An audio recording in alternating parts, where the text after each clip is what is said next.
श्री दुर्गा सप्तशती का 9वां अध्याय निशुंभ वध एवं 10वां अध्याय शुंभ वध आज के वीडियो में एक सरल माध्यम से प्रस्तुत है। 9वां अध्याय का ध्यान। मैं अर्धनारीश्वर के श्री विग्रह की निरंतर शरण लेता हूँ।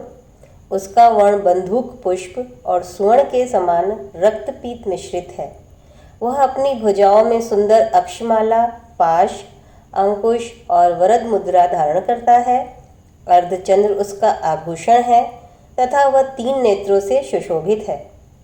राजा ने कहा, भगवान, आपने रक्तबीज के वध से संबंध रखने वाला देवी चरित्र का यह अद्भुत महात्म्य मुझे बतलाया।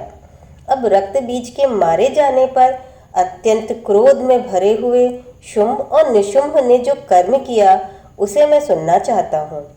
ऋषि कहते हैं, राजन, युद्ध में रक्तबीज तथा अन्य दैत्यों के मारे जाने पर शुंभ और निशुंभ के क्रोध की सीमा न रही। अपनी विशाल सेना इस प्रकार मारी जाती देख निशुंभ अमर्ष में भरकर देवी की ओर दौड़ा।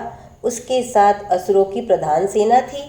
उसके आगे, पीछे तथा पार्श्व भाग में बड़े बड़े असुर थे जो क्रोध से ओट चबाते हुए देवी को मार डालने के लिए आए। महापराक्रमी शुंभ भी अपनी सेना के साथ मातृगणों से युद्ध करके क्रोधवश चंडिका को मारने के लिए आ पहुंचा। तब देवी के साथ शुंभ और निशुंभ का घोर संग्राम छिड़ गया। वे दोनों दैत्य मेघों की भांति बाणों की भयंकर वृष्टि कर रहे थे। उन दोनों के चलाए हुए बाणों को चंडिका ने अपने बाणों के समूह से तुरंत काट डाला और शस्त्र समूहों की वर्षा करके उन दोनों दैत्यपतियों के अंगों में भी चोट पहुंचाई। निशुंभ ने तीखी तलवार और चमकती हुई ढाल लेके देवी के श्रेष्ठ वाहन सिंह के मस्तक पर प्रहार किया। अपने वाहन को चोट पहुंचते हुए देख देवी ने बहुत क्रोध किया और एक महान शक्तिशाली बाण से निशुंभ की श्रेष्ठ तलवार को तुरंत ही काट डाला और उसकी ढाल को भी, जिसमें 8 चांद जड़े थे, खंड खंड कर दिया। ढाल और तलवार के कट जाने पर असुर ने शक्ति चलाई, किंतु सामने आने पर देवी ने चक्र से उसके भी 2 टुकड़े कर दिए। अब तो निशुंभ क्रोध से जल उठा और उस दानव ने देवी को मारने के लिए शूल उठाया, किंतु देवी ने समीप आने पर उसे भी मुक्के से मारकर चूर्ण चूर्ण कर दिया। तब उसने गदा घुमाकर चंडी के ऊपर चलाई, परंतु वह भी देवी के त्रिशूल से कटकर भस्म हो गई। तदंतर दैत्यराज निशुंभ को फरसा हाथ में लेकर आते देख देवी ने बाण समूहों से घायल कर धरती पर सुला दिया। उस भयंकर पराक्रमी भाई निशुंभ के धाराशायी हो जाने पर शुंभ को बड़ा क्रोध हुआ और वह अंबिका का वध करने के लिए बड़े ही वेग से आया। रथ पर बैठे बैठे ही उत्तम आयुधों से सुशोभित अपनी बड़ी बड़ी 8 अनुपम भुजाओं से समूचे आकाश को ढककर वह अद्भुत शोभा पाने लगा। उसे आते देख देवी ने शंख बजाया और धनुष की प्रत्यंचा की, अत्यंत दुस्सह शब्द किया। साथ ही अपने घंटे के शब्द से, जो समस्त दैत्य सैनिकों का तेज नष्ट करने वाला था, संपूर्ण दिशाओं को व्याप्त कर दिया। तदंतर सिंह ने भी अपनी दहाड़ से, जिसे सुनकर बड़े बड़े गजराजों का महान मद चूर हो जाता था, आकाश, पृथ्वी और 10 दिशाओं को गुंजा दिया। फिर काली ने आकाश में उछलकर अपने दोनों हाथों से पृथ्वी पर आघात किया। उससे ऐसा भयंकर शब्द हुआ जिससे पहले के सभी शब्द शांत हो गए। तत्पश्चात शिवदूती ने दैत्यों के लिए अमंगलजनक अट्टहास किया। इन शब्दों को सुनकर समस्त असुर थर्रा उठे, किंतु शुंभ को बड़ा क्रोध हुआ। उस समय देवी ने जब शुंभ को लक्ष्य करके कहा, ओ दुरात्मन, खड़ा रह, खड़ा रह। तभी आकाश में खड़े हुए देवता बोल उठे, जय हो, जय हो। शुंभ ने वहां आकर ज्वालाओं से युक्त अत्यंत भयानक शक्ति चलाई।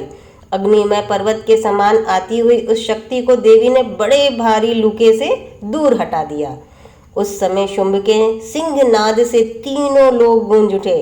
राजन, उसकी प्रतिध्वनि से वज्रपात के समान भयानक शब्द हुआ, जिसने अन्य सब शब्दों को जीत लिया। शुंभ के चलाए हुए बाणों को देवी ने और देवी के चलाए हुए बाणों को शुंभ ने अपने भयंकर बाणों द्वारा सैकड़ों और हजारों टुकड़े टुकड़े कर दिए। तब क्रोध में भरी हुई चंडिका ने शुंभ को शूल से मारा।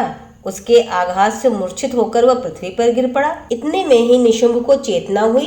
उसने धनुष हाथ में लेकर बाणों द्वारा देवी काली तथा सिंह को घायल कर डाला।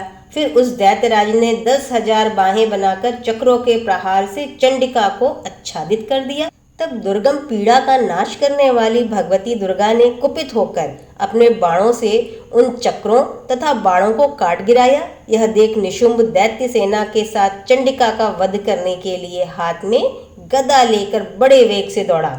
उसके आते ही चंडी ने तीखी धार वाली तलवार से उसकी गदा को शीघ्र ही काट डाला।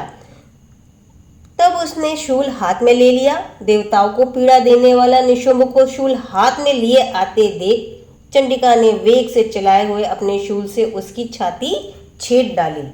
शूल से विदीर्ण हो जाने पर उसकी छाती से एक दूसरा महाबली एवं महापराक्रमी पुरुष खड़ी रह कहता हुआ निकला। उस निकलते हुए पुरुष की बात सुन देवी ठाका लगाकर हंस पड़ी और खड्ग से उन्होंने उसका मस्तक काट डाला। फिर तो वह पृथ्वी पर गिर पड़ा। तदंतर सिंह अपनी दाढ़ों से असुरों की गर्दन कुचल कर खाने लगा। यह बड़ा भयंकर दृश्य था। उधर काली तथा शिवदूतों ने भी अन्य दैत्यों का भक्षण आरंभ कर दिया। कौमारी की शक्ति से विदीर्ण होकर कितने ही महादैत्य नष्ट हो गए। कितने ही दैत्य माहेश्वरी के त्रिशूल से छिन्न भिन्न हो धाराशायी हो गए। वाराही के थुथुन के आघात से कितनों का पृथ्वी पर कछुमर निकल गया। वैष्णवी ने भी अपने चक्र से दानवों के टुकड़े टुकड़े कर डाले। ऐन्द्री के हाथ से छूटे हुए वज्र से भी कितने ही दैत्यों ने अपने प्राणों से हाथ धो बैठे। कुछ असुर नष्ट हो गए, कुछ उस महायुद्ध से भाग गए तथा कितने ही काली शिवदूती तथा सिंह के ग्रास बन गए। इस प्रकार 9वां अध्याय पूर्ण होता है। 10वां अध्याय शुंभवध। ध्यान। मैं मस्तक पर अर्धचंद्र धारण करने वाली शिव शक्ति स्वरूपा भगवती कामेश्वरी का हृदय में चिंतन करता हूँ। वे तपाए हुए स्वर्ण के समान सुंदर हैं। सूर्य, चंद्रमा और अग्नि, यही 3 उनके नेत्र हैं तथा वे अपने मनोहर हाथों में धनुष, बाण, अंकुश, पाश और शूल धारण किए हुए हैं।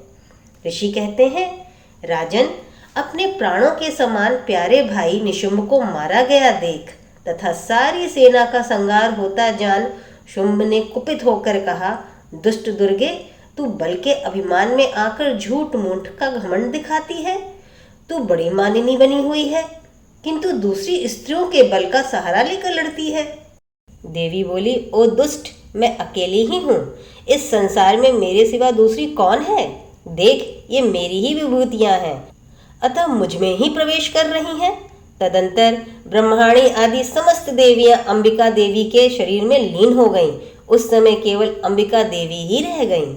देवी बोली, मैं अपनी ऐश्वर्य शक्ति के अनेक रूपों में यहाँ उपस्थित थी। उन सब रूपों को मैंने समेट लिया है। अब मैं अकेली ही युद्ध में खड़ी हूँ, तुम भी स्थिर हो जाओ। ऋषि कहते हैं, तदंतर देवी और शुंभ दोनों में सब देवताओं तथा दानवों के देखते देखते भयंकर युद्ध छिड़ गया। बाणों की वर्षा तथा तीखे शस्त्रों एवं दारुण अस्त्रों के प्रहार के कारण उन दोनों का युद्ध सब लोगों के लिए बड़ा भयानक प्रतीत हुआ। उस समय अंबिका देवी ने जो सैकड़ों दिव्य अस्त्र छोड़े, उन्हें दैत्यराज शुंभ ने अपने निवारक अस्त्रों द्वारा काट डाला। इसी प्रकार शुंभ ने भी जो दिव्य अस्त्र चलाए, उन्हें परमेश्वरी ने भयंकर हुंकार शब्द के उच्चारण आदि द्वारा खिलवाड़ ही खिलवाड़ में नष्ट कर डाला। तब उस असुर ने सैकड़ों बाणों से देवी को आच्छादित कर दिया। यह देख क्रोध में भरी हुई उन देवी ने भी बाण मारकर उसका धनुष काट डाला। धनुष कट जाने पर फिर दैत्य ने शक्ति हाथ में ली, किंतु देवी ने चक्र से उसके हाथ की शक्तियों को भी काट गिराया। तत्पश्चात दैत्यों के स्वामी शुंभ ने 100 चांद वाली चमकती हुई ढाल और तलवार हाथ में ले उस समय देवी पर धावा किया। उसके आते ही चंडिका ने अपने धनुष से छोड़े हुए तीखे बाणों द्वारा उसकी सूर्य किरणों के समान उज्जवल ढाल और तलवार को तुरंत काट दिया। फिर उस दैत्य के घोड़े और सारथी भी मारे गए। धनुष तो पहले ही कट चुकी थी, अब उसने अंबिका को मारने के लिए उद्यत हो भयंकर मुदगर हाथ में लिया। उसे आते देख देवी ने अपने तीक्ष्ण बाणों से उसका मुखद्वार भी काट डाला। इतने पर भी वह असुर मुक्का तानकर बड़े वेग से देवी की ओर झपटा। उस दैत्यराज ने देवी की छाती में मुक्का मारा। तब उन देवी ने भी बड़ी तेज से उसकी छाती पर एक चाटा जड़ दिया। देवी का थप्पड़ खाकर दैत्यराज शुंभ पृथ्वी पर गिर पड़ा, किंतु पुनः सहसा पूर्ववत खड़ा हो गया। फिर वह उछला और देवी को ऊपर ले जाकर आकाश में खड़ा हो गया। तब चंडिका का आकाश में भी बिना किसी आधार के ही शुंभ के साथ युद्ध होने लगा। उस समय दैत्य और चंडिका आकाश में एक दूसरे से लड़ने लगे। उनका यह युद्ध पहले सिद्ध और मुनियों को विस्मय में डालने वाला हुआ। फिर अंबिका ने शुंभ के साथ बहुतेरक युद्ध करने के पश्चात उसे उठाकर घुमाया और पृथ्वी पर पटक दिया। पटके जाने पर पृथ्वी पर आने के बाद वह दुष्ट आत्मा दैत्य पुनः चंडिका का वध करने के लिए उनकी ओर बड़ी वेग से दौड़ा। तब समस्त दैत्यों के राजा शुंभ को अपनी ओर आते देख देवी ने त्रिशूल से उसकी छाती छेदकर उसे पृथ्वी पर गिरा दिया। देवी की शूल की धार से घायल होने पर उसके प्राण पखेरु हो गए और वह समूहों, द्वीपों तथा पर्वतों सहित समूची पृथ्वी को कपाता हुआ भूमि पर गिर पड़ा। तदंतर उस दुरात्मा के मारे जाने पर संपूर्ण जगत प्रसन्न एवं पूर्ण स्वस्थ हो गया तथा आकाश स्वच्छ दिखाई देने लगा।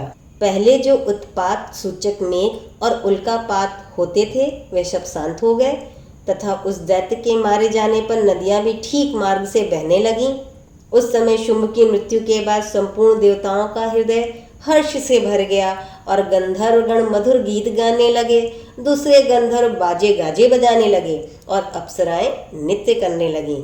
पवित्र वायु बहने लगी, सूर्य की प्रभा उत्तम हो गई, अग्निशाला की बुझी हुई आग अपने आप ही प्रज्वलित हो उठी तथा संपूर्ण दिशाओं के भयंकर शब्द शांत हो गए। इस प्रकार 10वां अध्याय पूर्ण होता है। कल्याणमस्तु को सब्सक्राइब करें, मित्रों के साथ शेयर करें, लाइक का बटन दबाएं। धन्यवाद।